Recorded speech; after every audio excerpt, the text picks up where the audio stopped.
Good evening, welcome to Diamond Live. Thank you so much for joining us today, Monday the 20th of January 2025. Welcome to the show. We give you highlights of some of the day's biggest news stories.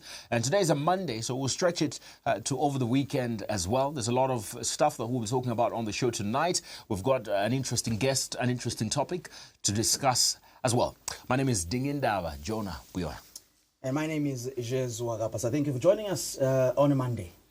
And I'm Jumwega, actually. No, Jonah, you're looking quite surprised at what you just heard right now. You've known him for a while, but I bet you're surprised, isn't it? His name is Jesua. Yeah. What's wrong with just Jesua and Jesua? What's wrong with that? No, there's nothing wrong. I'm just quite surprised. I thought it was a Bemba name. Really? Yeah. Yes, really. That's what I thought. Jesua is not a Bemba name. Jesua. Yeah, it's Jesua. Really? My name is actually Jesua. Jesua. People always say Swa. I don't know why. Because that's how you introduce yourself. I mean, I've known you for a very long time. It's the first time you've ever said... It's a 2025 resolution of his, I would like to believe. Let me just put you inspire him quite a lot. It's good that we're sitting on this platform together because I've always wanted, to say something. I've always wanted to say something that really happened to me once. And I'm still shocked about it. I haven't known how to, tell you guys about this. But in 2021, when we were analyzing the elections and Jonah was at the Mulungushi Conference Center, I think you and I had some moments when we did analyze the elections together right here in the studio.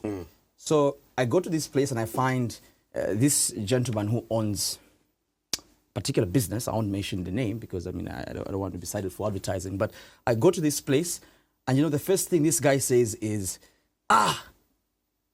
you're the guy who's been trending on social media about babies. I said, oh my God, I'm being mistaken again. I'm being like, why God, why? But you did a very good job with the elections. You did a very good job. And guess what? What does he say? Congratulations for the BBC award. I'm like, So I was about to say, listen. 2021. In 2021, this is not true. Listen, I was waiting for this moment, but guess what? Just before I could tell him to say, listen, my name is Jesua. My name is Jesua. and not Chimwek. No. It's you. You won the award on this show. It doesn't happen all the time on this show. I'm just as new as you are. And guess what? I'm just concluding because of course we need to get the snaps. Guess what? He pulls out 3,000 kwacha. And I'm wondering, did this money belong to Mr. Buyoya or did it belong to Chimweka or does it belong to me? Or well, it was 3,000 kwacha. You should have split it, just given 1,000 kwacha each. But in your lying, but it was my perspective. I was there. It was me in the flesh. Treacherous ways. He decided to part way with it. But anyway, coming up on the show tonight, we'll be talking to Tonse Alliance Secretary General Raphael Nakacinda. He'll be joining us on the show today. But before we get into that, today has been especially interesting. I think most recently, ongoing actually at the moment, is the U.S. election conclusion. I think today we finally reached the conclusion of the U.S. election with a new president, sort of new, sort of new president and a new vice president, especially outstanding for me, J.D. Vance. The man was only elected to Senate in 2022. And the only way to describe this is a meteoric rise to power. 2022, you're in Senate. 2025, you're the vice president of the 50 United States of America. And he's pretty young. I mean, he's in his 40s. I think that is incredible. But also, and I mean, look at him and his very young family. Yeah. And then just a huge day. But also one of the things that was outstanding for me about today is the fact that the weather has been real in the US, that they actually had to move the entire inauguration from outdoor to put it inside because people were just shaking and they had to do it indoors. But very interesting, and a lot of people watching this inauguration. I was seeing on Donald Trump's X account, he had 11 million people watching live. I mean, that's one thing that he has managed to do, is managed to, have a personality online. I think he's also been known for that. But even just from his remarks, his statements today, he's made statements that have really gotten people's attention across the world.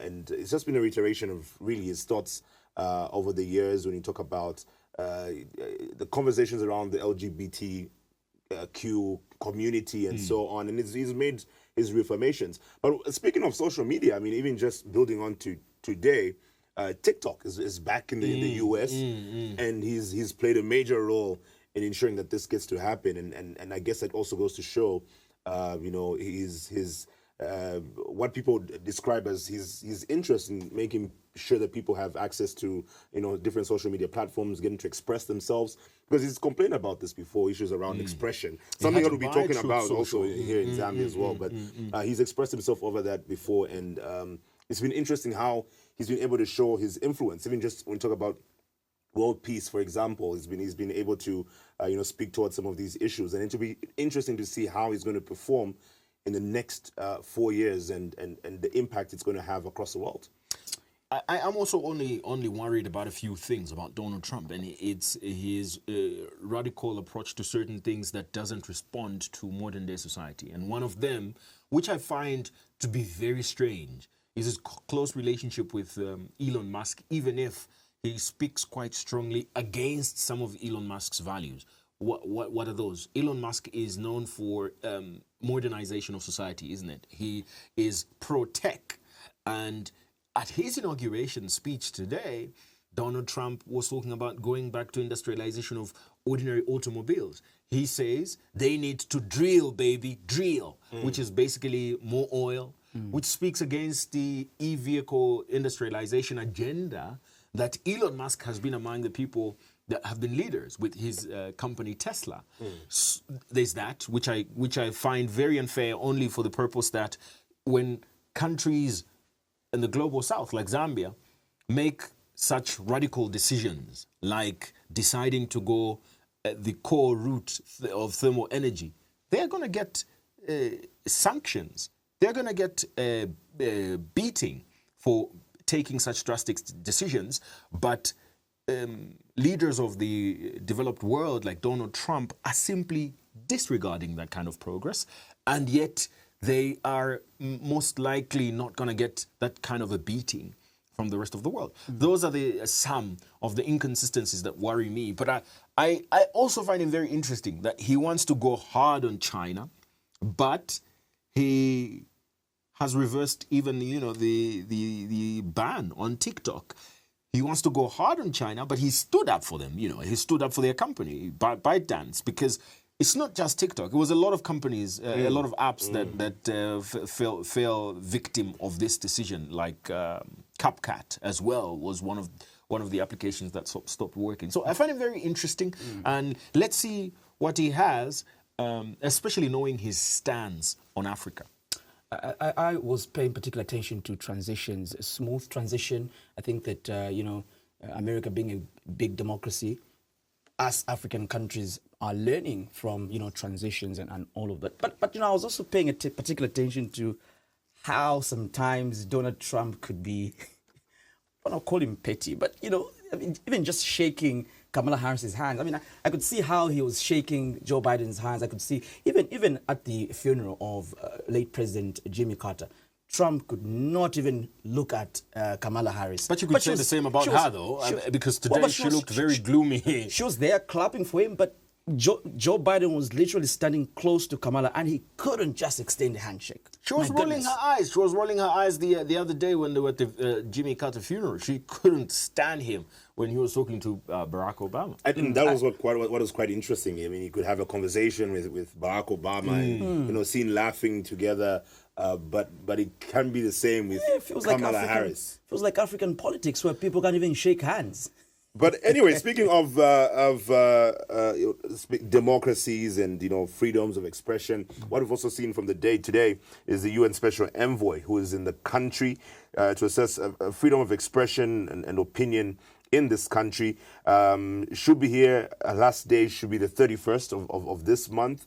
And she had a meeting with the Foreign Affairs Minister in Mulambo Haimbe, and they had a discussion on a number of issues. She said she didn't want to talk much because her role now is to listen and to observe. She's going to meet with different stakeholders and give a report to the government through President Hakainde Hichilema. It will be interesting to see how this will go, especially looking at where we're coming from, because last year we got a preliminary report where a number of issues were raised around the current state coming through from our office, the current state of freedoms in this country. And, well, just to also add context with what the rapporteur's job is to assess the human rights situation in the country. And Irene Khan, I especially like the fact that she said she's not going to say much now. She's going to observe over the next few days.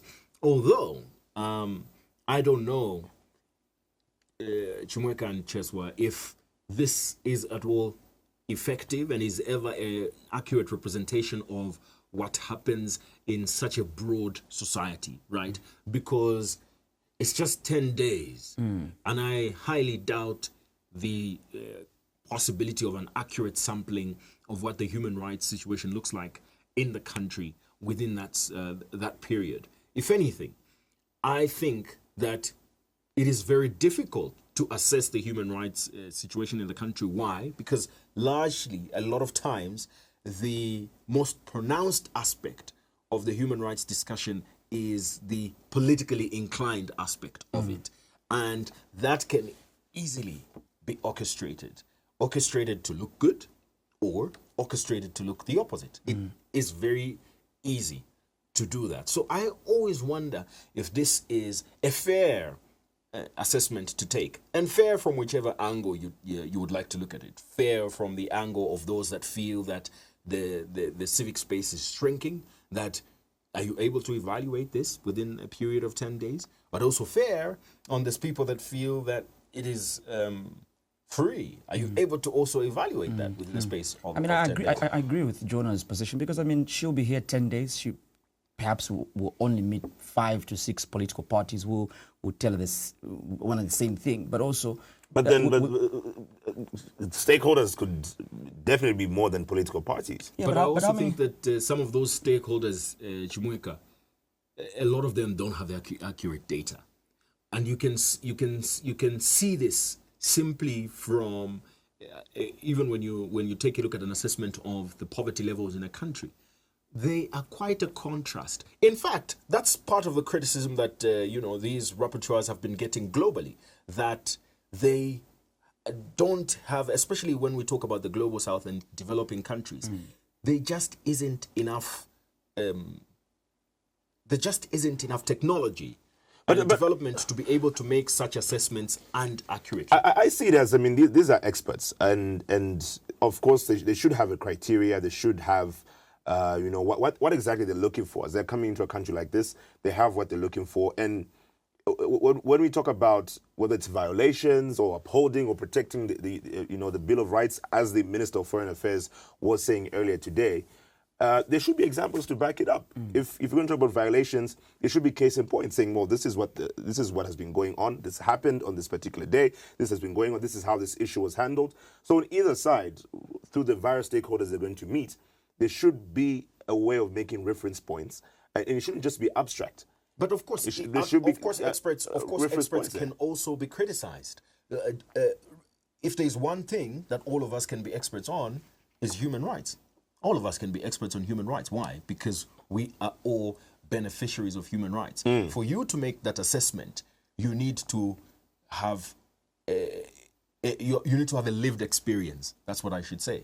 You need to have a lived experience. But from an expert at what? Having human rights. No, but listen. But look, if we're going to talk about, for example, it's a requirement even as you become a judge. So you can't just say. But you can make reference points either yourself through your personal experiences, but also you can make references to what others have gone through. So it's not exactly yourself, but it could be through what others have gone through. So you can use those case in point examples, those reference points, to either argue that there have been violations, and these violations have really, gotten to a point where people are worried in the country. The citizenry is worried. If not, you are able to argue and say, well, the people's rights are being protected, and you can still make reference points to that effect. So on either side, you can tell from your personal experience or from what you have seen other people experience. And that's where my point of departure comes in, that you cannot, well, maybe you can.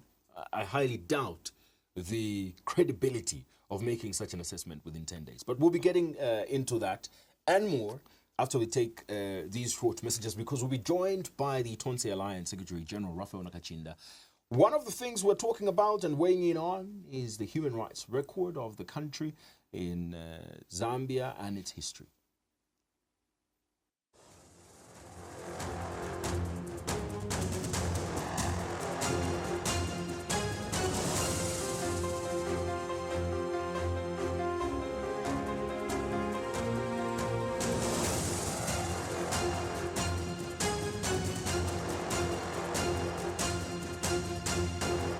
Welcome back. You're watching Diamond Live. Before the break, we had Today in a Snap. We're taking a quick look at some of the things that have happened today. The U.S. President inauguration, the 45th and 47th President of the United States, Donald Trump, being inaugurated just a few minutes ago, if anything. But we also talked about the U.S. Special Envoy in the country, Irene Khan, who is here in Zambia for a 10-day assessment of freedom of expression. And we'll be diving deep into these ongoings and what's happening in the country in relation to freedom of expression and Zambian politics, as well as the challenges and prospects for the opposition. The Secretary General of the Tonse Alliance, Raphael Nakacinda, is joining us this evening on the show live. And you can actually participate by calling in and having an interaction with us in studio. But for now, thank you so much, Mr. Nakacinda, for joining us on Diamond Live. Thank you very much. Compliments of the season. This is the first time I'm featuring on this platform this year. And it's an interesting year. We're looking forward to a more engaging and productive year. We hope we can be able to represent the Zambian people effectively, objectively, and be able to deliver the aspirations for the year and the year to come. It's the first time that we're having this interaction, and I'm tempted to ask what 2025 looks like for the Patriotic Front and Tonse Alliance, especially given the fact that it still does look like it is in total disarray. Well, I think the aspect of being in total disarray is a perception because of the determination of the UPND to try and obviously destroy, Patriotic Front.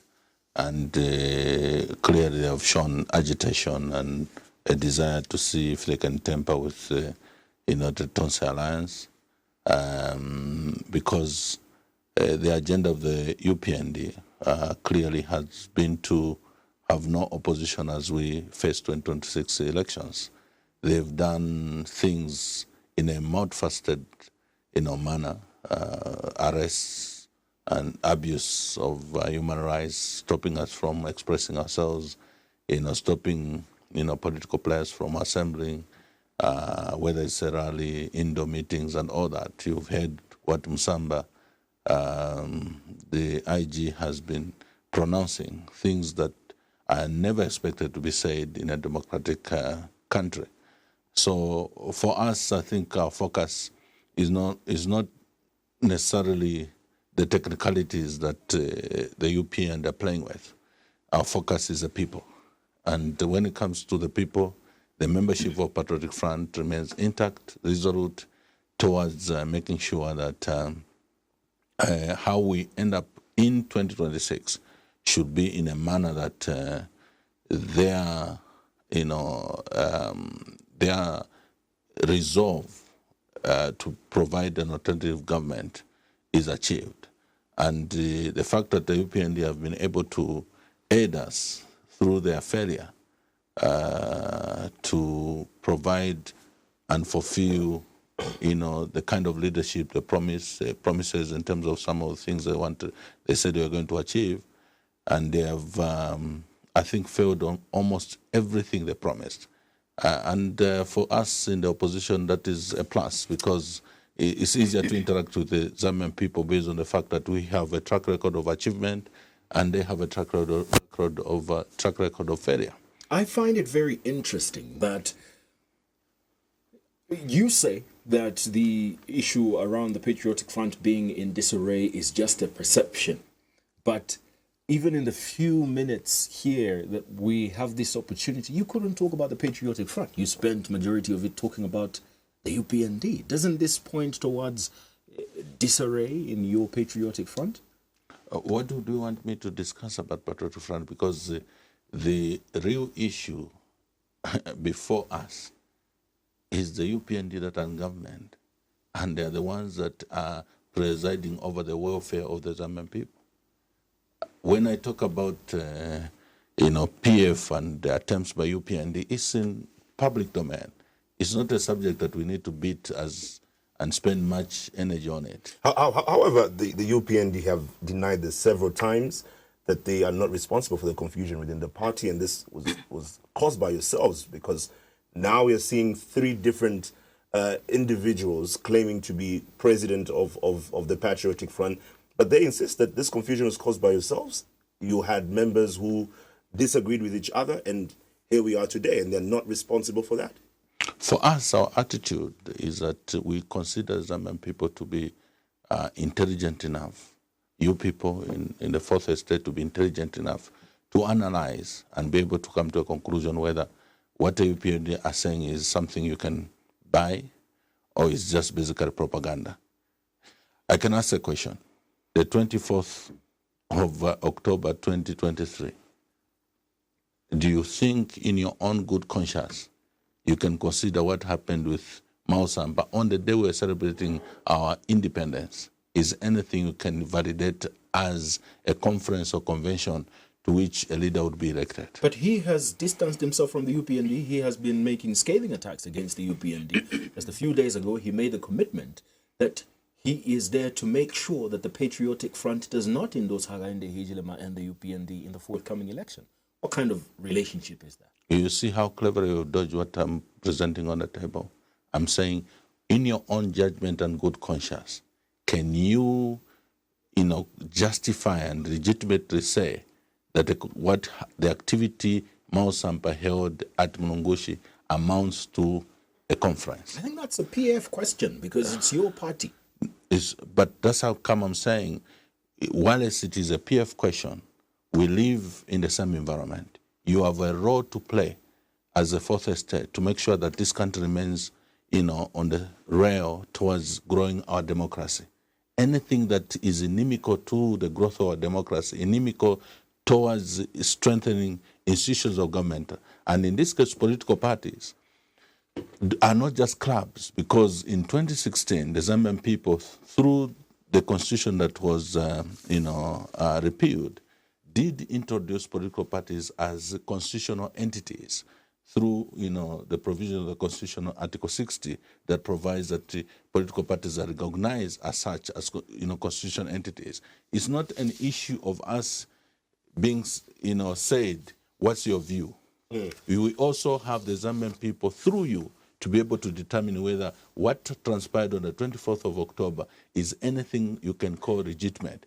Regardless of what Mausamba will say then, what he's saying now, and all those things, we all have a duty to make sure this country is on the right path towards making sure that the governance system is one that will be able to guarantee that those who aspire for leadership are checked and are able to provide, that which the Zambian people aspire to receive from those who are in government. Before we delve into the issue of freedoms of expression and so on, back to the earlier question, because it's the beginning of 2025. This is a year before the election year. So what is the way forward? Because we've heard former President Edgar Lungu talk about Plan B, and we have upcoming by-elections. The by-elections in Pambashe, for example, that was a member of yours who's lost a seat. So what's the way forward, especially for the Patriotic Front, considering the current circumstances?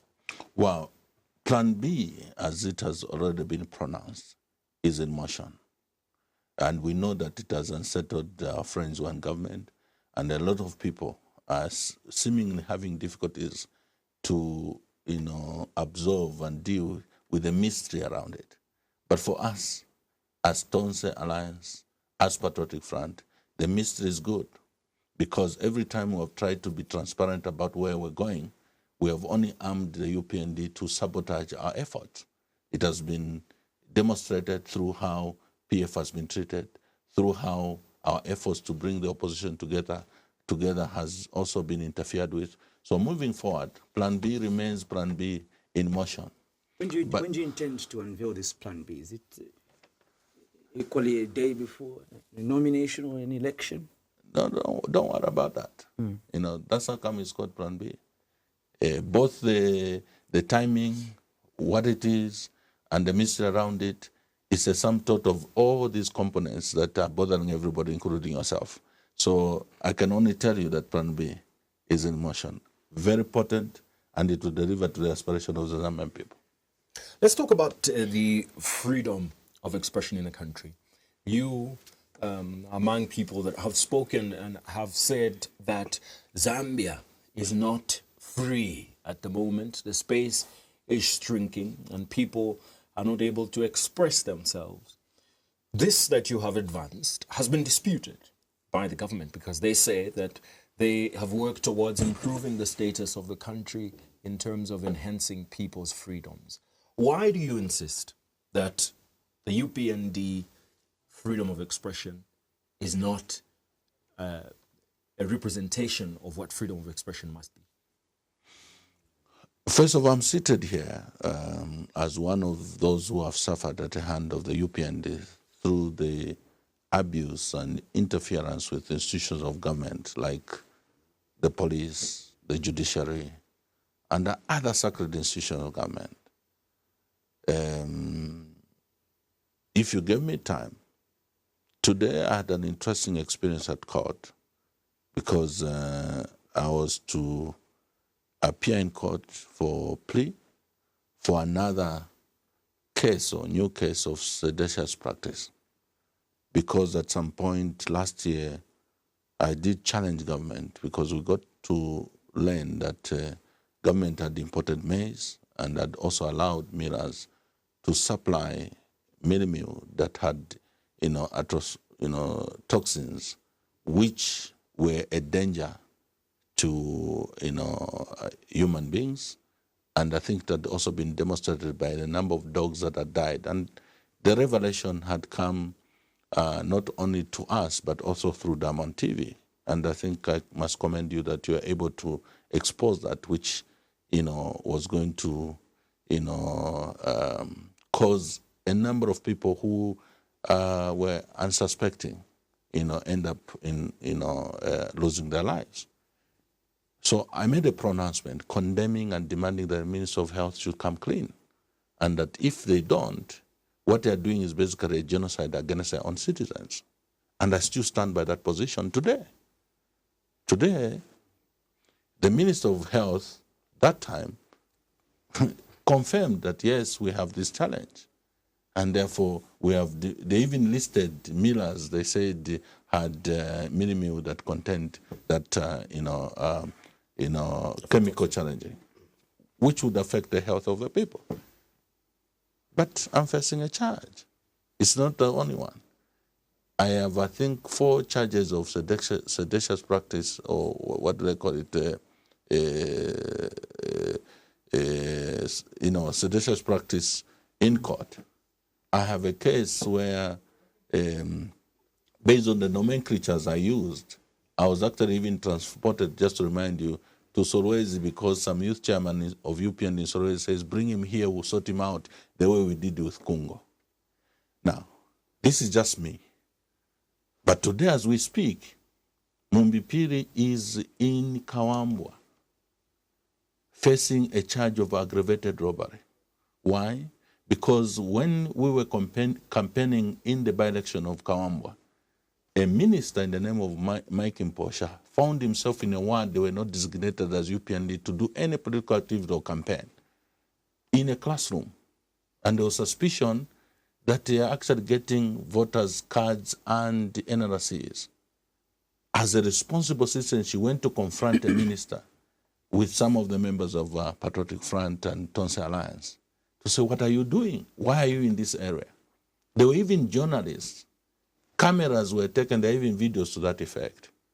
Having confronted that person, all of a sudden, and of course the police are also shocked because now we're in an environment where these people are, under duress, asked to do certain things that they don't believe they should do.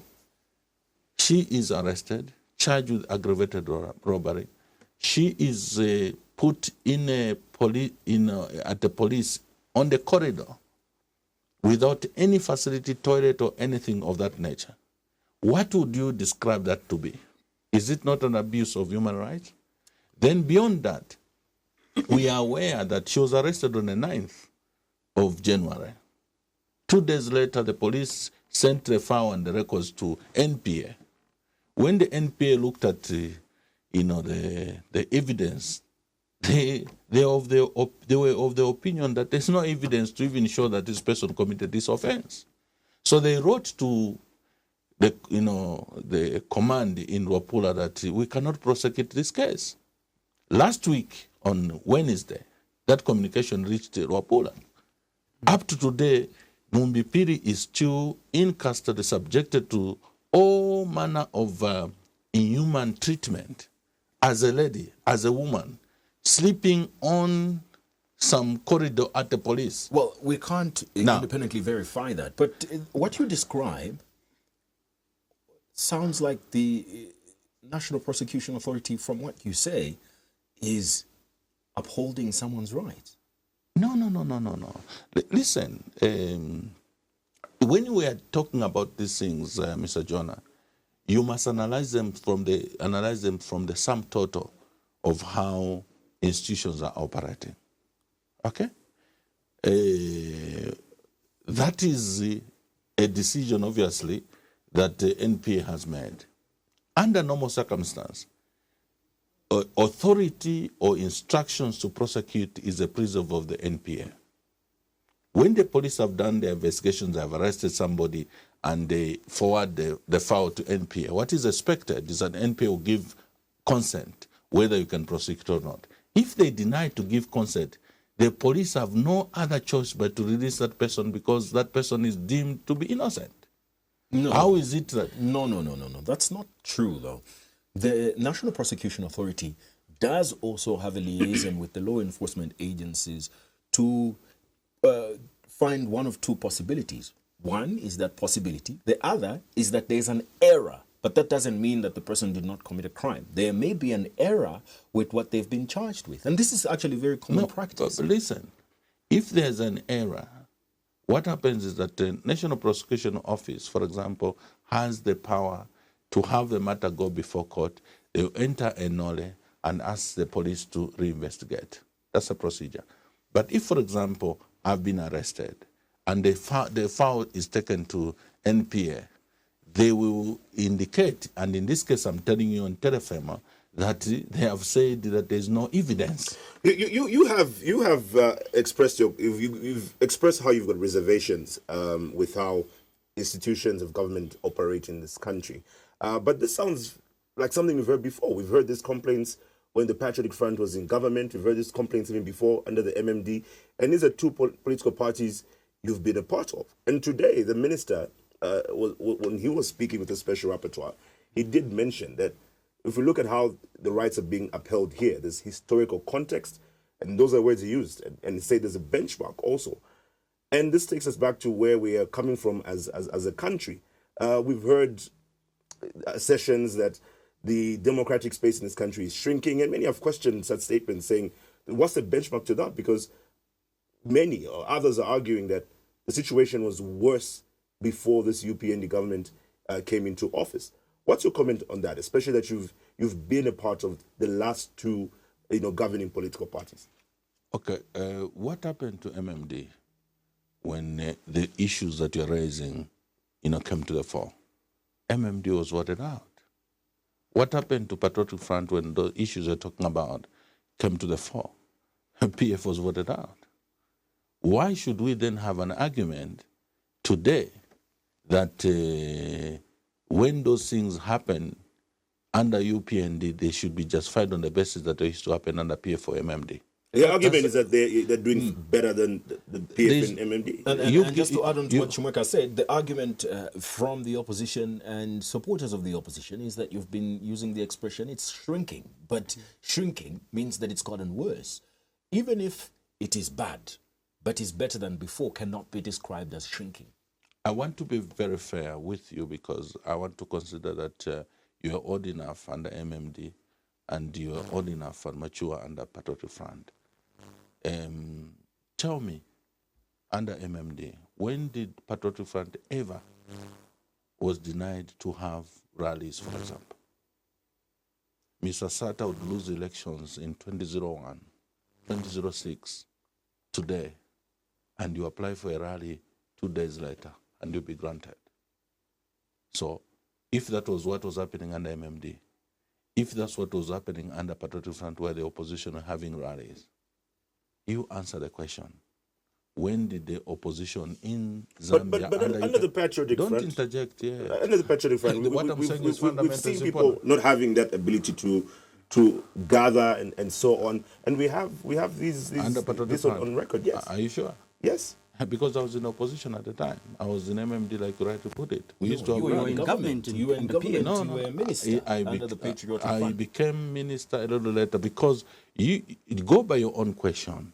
Basically, you are putting a fact out there that I belonged to MMD at some point before I joined Patriotic Front and I was privileged to be in government. So I'm trying to give an analysis from your own presentation of MMD, PF, and now your PND.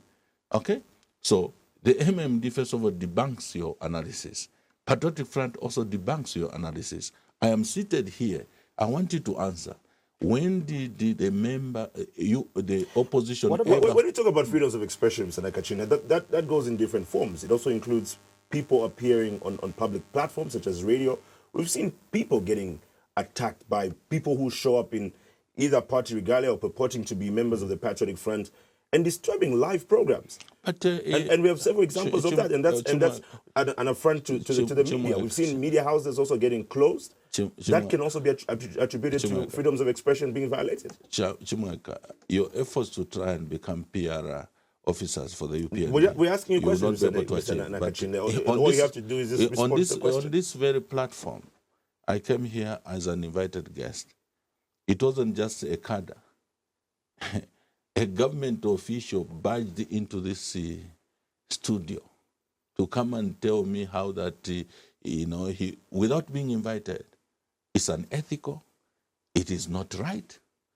These were intimidated into allowing Tawa Kawana here. How do you explain an opposition leader also escaping a radio station through the roof, being blocked from flying at the airport? Honestly, Mr. Nakacinda, how do you explain those incidents? And use an example of a government official, but the people who could not be identified by those who are live on those programs. Listen, outside the radio, trying to enter a radio station.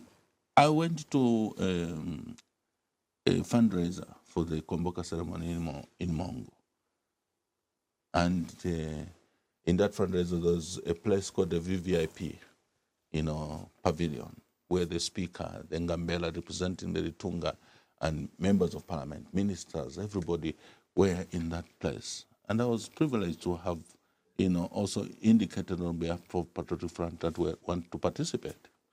I was beaten. You're failing to justify all of this, and all you're doing is talking about what the UPND has done. But you're not justifying what you were doing when you were in government. You want me to justify something for which the Zambian people presented a red flag.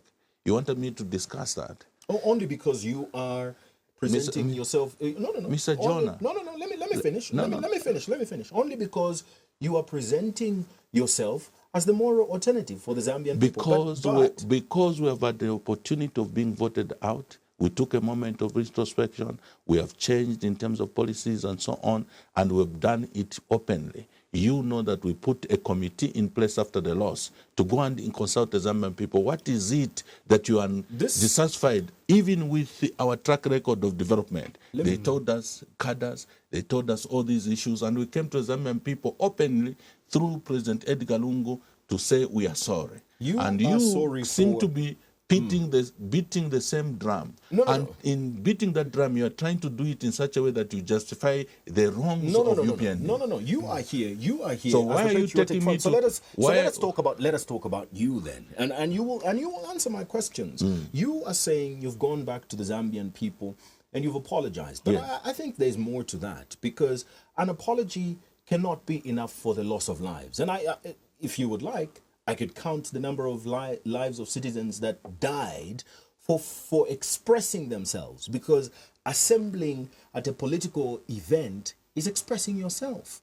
We've had 3 citizens dying here in Lusaka, 2 on the same day at the court grounds, live bullets at the hands of the Zambia Police Service. We had one along Kafua Road dying, a young woman. Another one in Western Province, Lawrence Banda, dying at the hands of law enforcement agencies. And this is what we're going to say. You went and consulted and you came back and said sorry to the people of this country, and it's kumbaya? So the good thing is that you are able to give context to it at the hand of law enforcement agencies.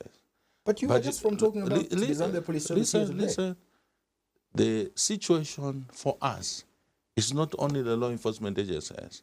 We had Kungo killed by UPND cadres in broad daylight. With 2 people jailed and sent to jail. Listen, it's not even, when you say 2 people jailed, I can even, unless you want to make it a subject, if we were to discuss Kungo and the surrounding situation, I can tell you that the witnesses and people who were involved, all that, the UPND interfered with them. There was an MP, I may not mention today, who even brought some of the witnesses in Lusaka, kept at Parliament Motel, to interfere with the fact that if the matter goes to court, they didn't want those people to be indicted for murder and so on. Those who they have sacrificed have just gone in for lesser charges other than murder. It's a subject for another day. But if you're discussing about human rights, look, we had 2 youths in Karurushi on TikTok singing and expressing themselves on the high cost of living. They were arrested, brought into Lusaka, even when the law provides that if you are alleged to have committed an offense and it's a matter that is to be tried in a subordinate court, subordinate courts have limited jurisdiction, and the jurisdiction has to do with the district. If you have committed an offense in Osaka, you're expected to be arrested, indicted, and prosecuted in Osaka. You can't be transported to another district. Those people live, Mr. Nakacinda. I'm talking about people who have lost their lives. They're not watching this program, and those are the people that. So, people as far as you are concerned, Mr. Jonah, for. abuse of human rights is people have died. No, it is not. But extrajudicial killings have got to be the extreme of an abuse of human rights. Let me give you an example of an extreme. For the first time in the history of this country, we had a member of parliament abducted, and he named officials at the State House. Mr. Levin Goma, he named Mr. Hamasaka, he named Mr. Trevor Mindo, the youth chairman, deputy national youth chairman of UPND. Who have all denied, by the way. Listen, he named them. But before he could exhaust his story, what happened? When he was discovered and he was taken to Midland Hospital, the state, led by Home Affairs Minister, went and actually abducted him from that hospital, took him to Minasoka and restricted relatives and everybody from accessing the gentleman. We saw, Mr. Nakacinda, I feel like you are evading accountability here. He lives. Okay, as far as you are concerned, and you don't want to, because we're talking about a shift, isn't it? Mr. Jonah, as far as you are concerned, the 3 people were killed at the hand of the law enforcement agencies. That was the only abuse of human rights. No. So our arrest, our being taken to jail for providing checks and balances and so on, that's not an abuse of human rights. No, because as far as I need to die for you to qualify that it's an abuse of human rights. Is that what you're trying to suggest? That's not what I'm trying to suggest. I'm just trying to paint a picture for you, because you say that things have gotten worse in this administration. They have gotten worse. Mr. Sean Tembo was arrested in 2019. Mr. Xavier Chimba was arrested in 2017. Mr. Hagainde Hijilema was arrested in 2017. Among several other people. But I'm also saying that there are 4 different people that were killed. Extrajudicial killings. Mr. Jonas, you have, for expressing themselves. Mr. Jonah, you have to also analyze. It's not just an arrest. You have to analyze the cases or offenses that they were alleged to have committed for them to be arrested. You understand what I'm saying? I am here seated, having been taken to court for the so-called defamation of the president case, even when the case was repealed. You understand what I'm saying? There's a difference there. How can it be that by exposing government who had imported the, maize and food, which is a danger to human life, become an offense for me. How can it be that Munia Zulu, who was responding to a youth chairman who was saying that bring Edgar Lungu here, we're going to castrate him, we're going to circumcise him and all those things because you people in Lusaka are playing. He answers to those insults and all those things. After responding together with Mabonga, they are arrested in Lusaka, but those perpetrators or those people who actually committed the offense itself are left scot-free. And then you come and tell me that no human rights or whatever. For me, we have why me, Mr. Francis Kapwepwe, who is based in Chirabombwe, transported to Livingstone because some UPND cadre complained in Livingstone that they are not happy with what he was saying when he was in Chirabombwe, and he has been in prison for the past 5 months. And you come and tell me that's not an abuse of human rights? He's been in prison for the past 5 months because you have not signed surety for him or as the people that are supporting him. Of course, when you try and trivialize this thing, I get concerned. No. But it's first not of all, trivialized because he has one surety that is pending for him to be released. He's got one surety, one Mao Sampa signed, and the other but nobody they has have pitched given up. that young man not only surety, a demand for 2 sureties, but a demand for money about 30,000 kwacha. You understand what I'm saying? And I'm sure for you, as far as you're concerned, your argument will be that Mr. Nakacinda can afford to go and pay because that's the perception you want to create out there, which in fact is not a correct situation to undertake. You spoke of criminal defamation law and somebody who's had to face the law on that. But this was repealed, like you've rightly mentioned. Don't you think that's a sign of political will to allow freedoms that a sitting president can abolish such a law despite the number of statements that people make against him? Actually, what I was expecting from you colleagues is a handshake, Mr. Jonah, and a handshake from Mr. Chimweka, a handshake from Mr. Cheswa. That Mr. Nakacinda, truly you have demonstrated that you are, an agent of change. It was as a result of my determination with other colleagues, challenging that law and actually exposing the president for what he was doing against a sacred institution called a judiciary. And he listened to And then I was arrested, put in jail.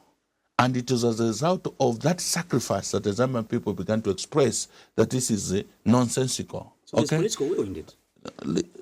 I don't know why you seem to have this appetite to try and justify, but I'm telling you that as a result of that effort, though it has been at the cost of me going to jail, maybe you're not even concerned of the fact that a political leader like myself have gone to jail for people because of the fact that we needed to have a change in that regard. I may be carrying on my head a conviction, but it has earned you the benefit of the fact that that law, which is a cake, is not there. You understand what I'm saying? But the question is, the fact that it was abolished, doesn't that show political will to give people freedom to express themselves? The only challenge we're having is that even when it was abolished, convictions are still being meted out. Even when it was abolished, because that came before it was abolished. Listen, there is another law that is being used to still gag, citizens, and this is now the cyber and whatever law they are using, seditious practice and so on. And in almost every court at a Majesty's complex here, based on my political commentary, made in good faith, speaking on behalf of you speak of a law that was enacted while the Patriotic Front was the still in power. UPND promised that law, when they come, they will repeal it immediately. It was in 2020 when a 15-year-old boy was arrested by the police for a post he made, and it was regarded as an insult against President Edgar Lungu. It was in 2020 when a 15-year-old boy was arrested, and he had 3 criminal libel charges on his head because he is said to have insulted the president. What has changed? What's so different? What is so different at this particular point is that the Zambian people spoke loudly in 2021. and they spoke loudly in favor of the fact that all this must come to a stop. For them to continue, and you trying to put me in a position of trying to justify that it should continue because it happened under PF, I'm wondering. So, because you, colleagues, are too young. Whilst you're journalists, you also are aspiring to have a better future together with me, even when I'm a politician. So if the Zambian people said no to that in 2021, why do you want to just so has your perspective of the cyber crimes law changed because the PF is no longer in power? Yeah, because the Zambian people said no in 2021. Well, let's talk about the Zambian people then. They're also represented by different institutions. One such institution is the Human Rights Commission. On Monday last week, we had the Human Rights Commission on this show. And the Human Rights Commission spokesperson sitting in the chair you're sitting explicitly said that the situation was terrible under the Patriotic Front and that it had significantly improved in the last 2 years. And they cited several examples, including people being killed while protesting or assembling. They spoke about political party cadres with no legal mandate abusing citizens. And according to the Human Rights Commission, which is an A-rated institution according to the UNHCR, the Zambian Human Rights Commission said things have improved. Actually, I expected you to find something wrong with that, because the Human Rights Commission cannot start making political statements and making comparisons. The human rights is supposed to be dealing case by case. The moment you have a spokesperson of the human rights begin to say, we're better off that time, and we are not good at it, we're better off now and not that time. They have now ushered themselves into the political arena. Shouldn't they make an assessment? No. You see, human rights abuses, if your rights are abused, the responsibility of the Human Rights Commission is to defend your rights. You understand what I'm saying? It cannot be that the abuse of your human rights today can be better to yesterday. You understand? An abuse of human rights is an abuse of human rights. And the moment you start getting to an arena of suggesting that it was better then and whatever, I would condone if it is you trying to give that analysis. But if the human rights are beginning to go in that area, for example, it first of all impairs their judgment and how they approach these things. They begin to then think that the abuse of human rights under UPND is better. So their aggression, their vigilance, and how they would be able to tackle that is already impaired by that particular assertion. So that guy, first of all, was offside. He was being political. And as it were, because of the fact that the UPND have demonstrated a high level of brutality and intolerance to professionalism. Look at how the judicial and judges have been treated. Look at how ECZ has turned out the Electoral Commission of Zambia like a branch of UPND. Look at the statements that are coming from the IG of the police, actually literally telling us that the opposition will not be allowed to have rallies because they're a danger, a security risk, and so on. All these nonsensical statements, you seem to be tolerating on the basis that no, under PF such things used to be. In your own way, when you say that you've apologized and that you are sorry to the Zambian people, do you, in your own right, think that Zambians have forgiven you, in a sense? I don't think there's any reason why they would not forgive a person who genuinely has been remorseful over the issues they realized were not right. And we went to the Zambian people genuinely so. That's how come President Lungu has become one of the most popular political figures in the Republic of Zambia, because he has demonstrated not only humanity, but a humility to be able to accept where a mistake could have been made. The UPND don't do that. The UPND are right through and through. Even when you challenge the UPND about the cost of living, they will tell you they're doing fantastically well. They are telling us today that the economy... Shouldn't that be the position of every government? Even when you were in government, everything was okay. There was no time when you apologized. You only apologized after you lost an election. And that's and that's precisely how it must be and how it's been. So you as far as after the election, after you lost the election, is when you came to the Zambian people and apologized. Okay. So but when you were in government, everything was okay. So you were even comparing on a platform. You were even comparing prices in South Africa, in Botswana, that they were better at that time. That they were better than than the current time. I would have excused you if there was a ShopRite that is a preserve of journalists who make efforts like yours. But the mere fact that you are buying the same mini meal that I buy, which is expensive, your efforts really to try and sanitize these people not work. The cost of living is biting for everybody. As we wind up, Mr. Nakacinda, I want to ask, there's a couple of by-elections that are coming up. Yeah. By-elections that I believe you as a political party would like to participate in, and as an alliance as well, putting yourselves forward. Majority of these by-elections, like the one Chumweka talked about in Pambashe, were previously held by the Patriotic Front. What strategy are you putting in place now to retain those seats, or have you given up?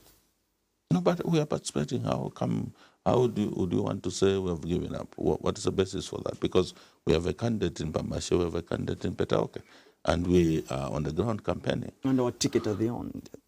Well, I mean, they're under Tonse, and Tonse has, different members to the alliance. And in this case, we've chosen the new Congress Party in Petauke, and there's FDD. It's a fact that the Patriotic Front is the biggest political party in that alliance. Yes. But obviously, owing to the court issues and so on that the party is faced with, you cannot field a candidate under the party ticket.